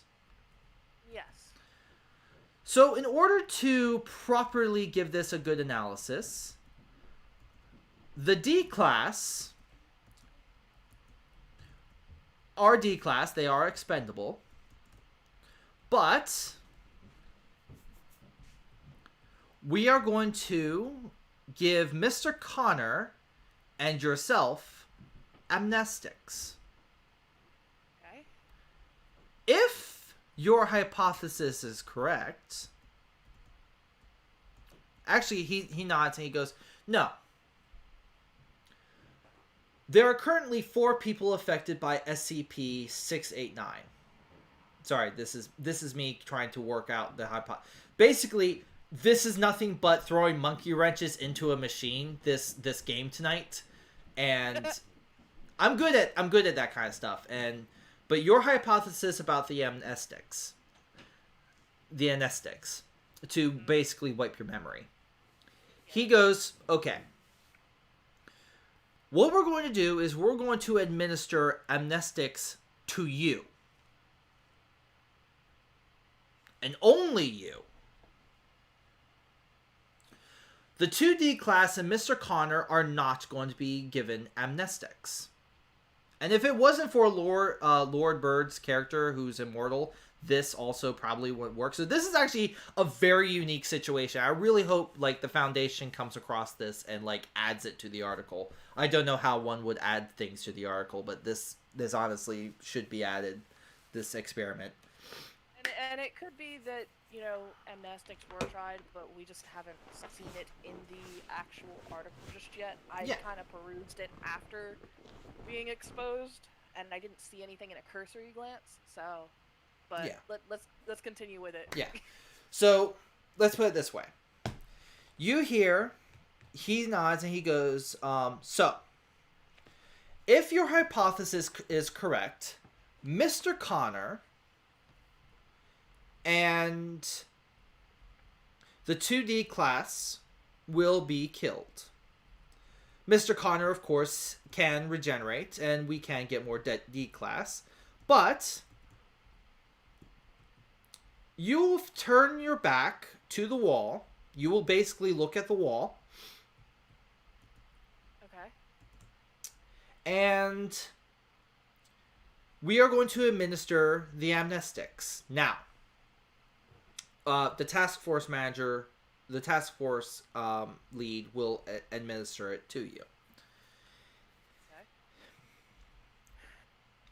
You will forget basically everything that has happened. But if you are correct in your your assessment, the statue will kill those 3. Mr. Connor will regenerate and be able to look at the statue and keep it in place. That is my fervent hope. So, that is your hope. And do you want, and this is me just asking you as a player, do you want this to be purely to fate? Or do you want me to skew a little bit?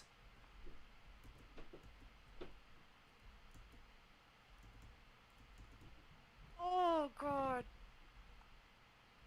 I'm not a gambling woman. Ah. Basically, I'm asking, do you want me to slightly rig the dice? We can make the game go in a way that you won't die, but... Okay, so here's my thinking. Because I went into this not knowing that it was an insta-kill, I'd like it to be skewed in my favor. If I had gone into it knowing that it was a possible insta-kill scenario, I probably would have done things differently. Okay.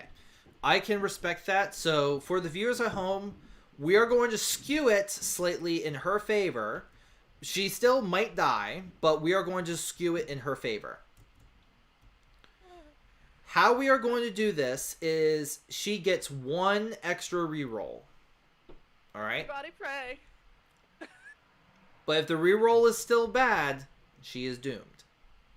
Everybody pray for him, please. So, your character looks at the wall. The task force manager administers the amnestics.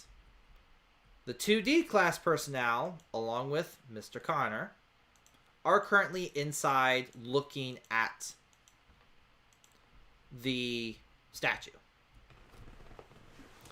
They look away. Now, they will die. There is no ifs, ands, or buts. They will die in this situation. The real question is for you. I wish you to roll a d4. If it's odds, the amnestics work. If it's even, crushed. I've never wanted to roll a 1 more in my life.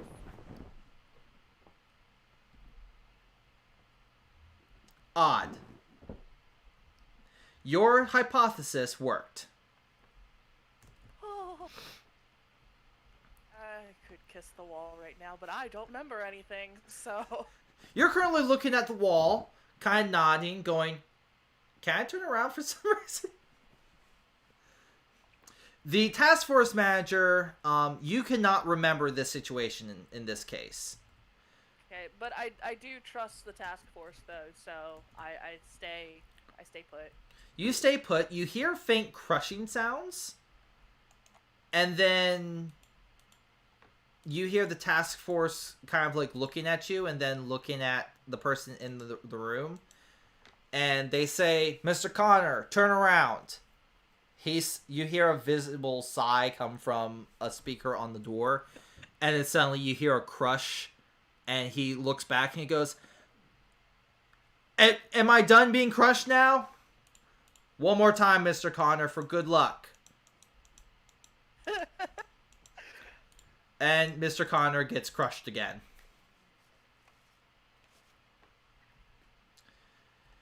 Mr. Connor then walks out, and you are escorted outside of the room to here. Now, I don't know how the amnestics work. I don't know if you can be told exactly what happened in there. Because essentially, they wiped the memory of the statue, but I don't think you would get your memories back if told. Yeah, I of doubt the that statue. If I got the minor situation, because it's a visual trigger, I would think as long as I don't have the visual memory inside my brain, if I'm told of the bare bones situation, I should be okay. Okay. So, you are... Man, this entire situation right here took an hour. Oh my gosh. Oh my lands. So... Like, I know it was still slightly skewed in my favor, and even if I hadn't taken the skewed, I would have survived, but still, my heart is pounding right now. Whew. But that's the fun of Hero Builder in, how do I put it? And it's not just Hero Builder, it's SCP. We did a random number because doing a skill check did not make any sense in this situation. There wasn't any real skill, it was pure luck. But the reroll was totally my help on that. But just from here on out, consider every single SCP an insta-kill in this particular game. And if this was heroic, I would definitely scale these things down to be like, maybe you can dodge it and things wouldn't happen, but we're in a commoner game where you're just an everyday person and it's basically your classical Dungeons and Dragons where there are insta-kills. Which, I mean, it's completely fair, and I mean, even if, oh, hang on one second, my headphones are dying, let me plug them in. Oh no!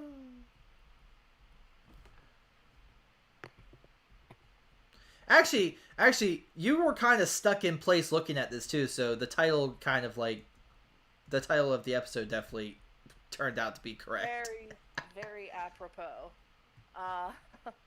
But, yeah, no, like, just, I don't even think there's words, like, to describe how I feel right now. I'm so relieved. Oh, Lance, you were in a really tight spot, but the fates were on your side. I I love the fact that it had to make me think, though. The amnestics, honestly, and that's the thing, and I will say this. We can go on and on, but the amnestics was a really good thought. That was a really good idea, and that's why you yourself came up with a really good way around it. Which, I think this is a good scenario where having your phone on hand so that you can actually look up this kind of stuff. Like, I got access to the file. Like, I specifically would have access to all this information and could feasibly make that, assumption.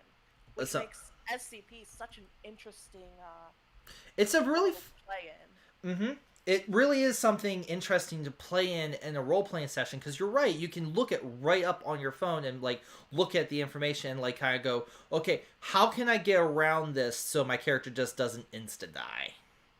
So it's a really good mental trick, and the thing is, Hero Builder really does allow for something like this to happen, because you do have stats, you do have stuff, and it's not like crazy.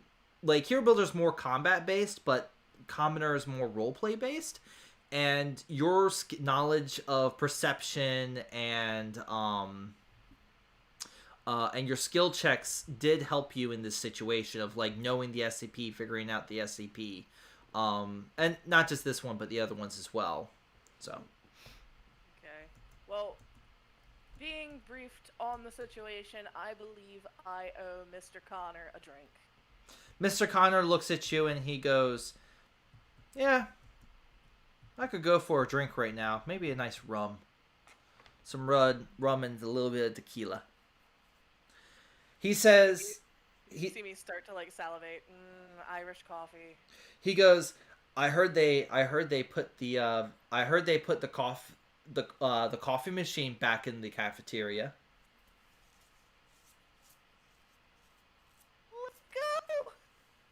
Let's go, man. And I do the cartoon, like, hook his arm, and I just start dragging him down the hallway. You hook Connor's arm, dragging him down the hallway, and and both of you go off to go get a celebratory drink. And honestly, I was really worried for you. I did not want to get you killed, but the SCP game is just like that. Oh my god. Okay. But yeah, this was really interesting to play in, and I got to admit, I think that's a good place to stop off for the night. I don't think that can really be topped, and oh my god. That was an amazing climax. That was an amazing climax. It's just like looking through all of them and then like, oh man. Like, oh, by the way, insta-death. Oh yeah, apparently there's an instant death in this one. So, oh my lord. And I know for those who have already bought the book and are watching or rewatching this, we talk very big about like we don't try to have instant death powers in the game, because then it's tempted for the players to do it.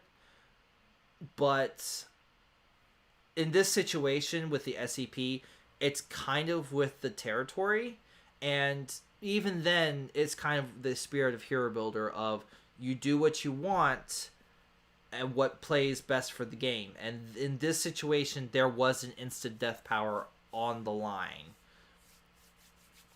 And while I would never have one of the players be able to have an instant death power, that would make them an anomaly, and they would be locked up in one of these rooms just like the statue.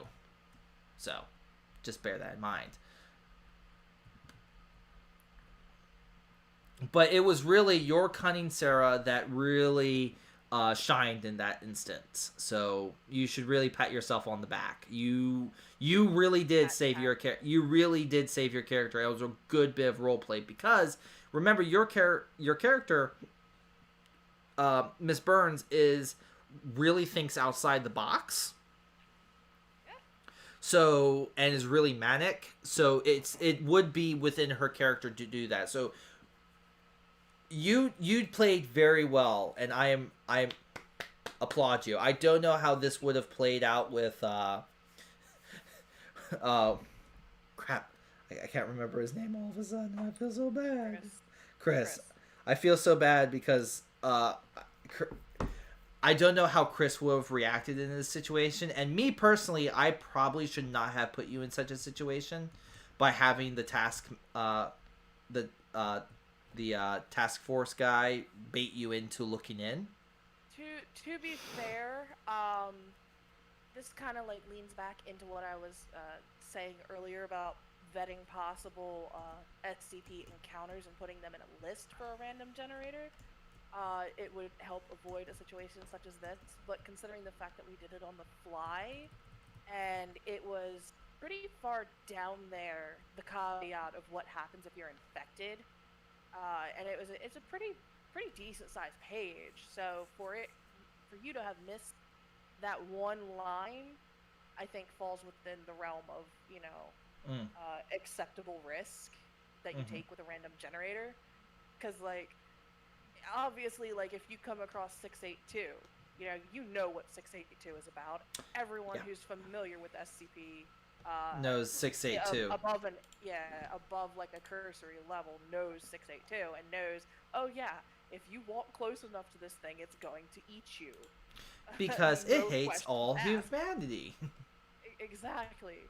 But 689 is one of those that you might not be intimately familiar with, and you don't know the full article, because there's so many.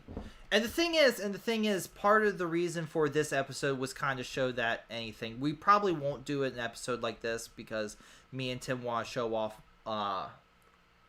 SCPs we've made, but this one was just kind of show that it can be was to kind of show that Hero Builder can handle something like a random number generator. And I gotta admit, besides this one, there was the cactus, there was the dodos. It was fun. I liked this episode personally. I was really afraid for your character, but honestly, I think it came out to be a really good episode because of it. So, agreed, 100%.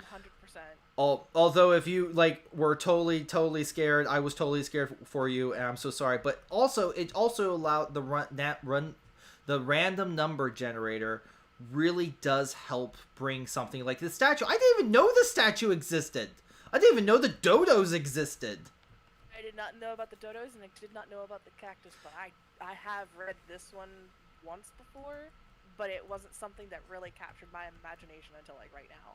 Because it is real to me right now. You suddenly had to live through that, and that's the thing. And I think the random number generator for this episode really spoke to what SCP is, because SCP, at least to me at least, is SCP is documented because someone else found it first. Okay. Someone else had to live through this nightmare that your character just lived through. And in reality, that's what makes SCP really good freaking horror. Oh, yeah. So, I do agree that maybe vetting would be a better option, but at the same time, you miss out on something like this. And I think anybody who watches this episode would... And we did give you a slight advantage on the ability to reroll if need be, but honestly... Luckily, you didn't need it, and the thing was, because you didn't need it, it wasn't cheap. You did roll a good number, so yay. And then to me, that really speaks that you didn't need my help. You did get that roll. You did overcome the situation with your cunning. So, anyway, I think that's a good place to leave off. And if you've enjoyed this episode of SCP Acquisition, stay tuned. Next month, we're going to do this every single month, most likely here on Minecraft, even after the... I'm actually showing you on camera, by the way, so you got into the perfect position. So if you want to join us next month, the SCP Acquisition game is going to be the